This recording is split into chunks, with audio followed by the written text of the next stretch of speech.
So Jesus came to a man who toiled all the night and was a victim of failure and lack. He did not understand what he's going to tell his family after he had spent the whole night trying to feign for what he could bring to give to his family. And he woke up in the morning and saw that every effort that he made was in vain. And here Jesus arrived. When Jesus arrived, the first thing Jesus did was to break him. Jesus came and said, give me your boat. Let me do business with your boat. This was a man who was disappointed. And you don't come to ask something from a disappointed man. But what Jesus did first was not to deal with the situation of Peter. He came and asked Peter for the boat. And Peter handed over the boat. And I believe that for Peter to hand over the boat of Jesus, Peter needed to keep steering the boat so that the boat will not move. Because the Bible says Jesus sat down. And if you follow the teachings of Jesus, you'll find out that Jesus was most times standing to teach.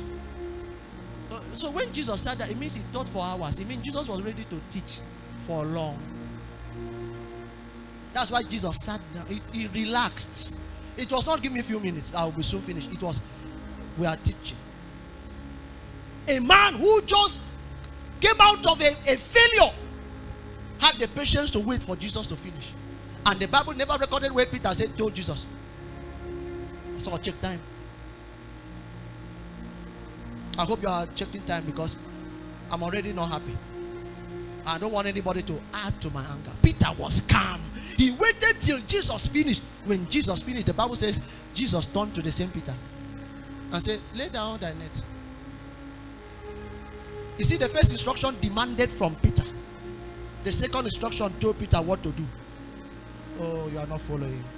When you are coming to the place of prayer, the first instruction is going to seek to break you. When you now come back, the second instruction is going to give you an instruction on what to do. You are going to speak to the wall, to the things of the earth. And when Peter laid down, you see, Peter first replied, and that is my emphasis today. And nevertheless, I die. I'm not going to lay down because I'm a fisherman. I'm going to lay down, and the reason why fishes responded to the laying down of that net was not because Peter, as a fisherman, laid it technically as fishermen will position their net. It does not matter if Peter threw the net inside. It would not have mattered at that moment if Peter just lazily just dropped the net and even looked away from the net. It does not matter the style Peter used to drop the net at that moment. It is at thy word. Fishes responded because it was at the word of the one who created the fishes.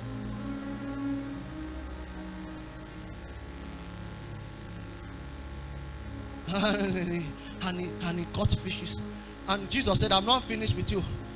That is part one. After that was one of the biggest miracle in Peter's life. Jesus said, walk away, come. That's just the beginning. I'm going to show you things. You are just fishing fish and you are happy. Let me take you to where you fish men.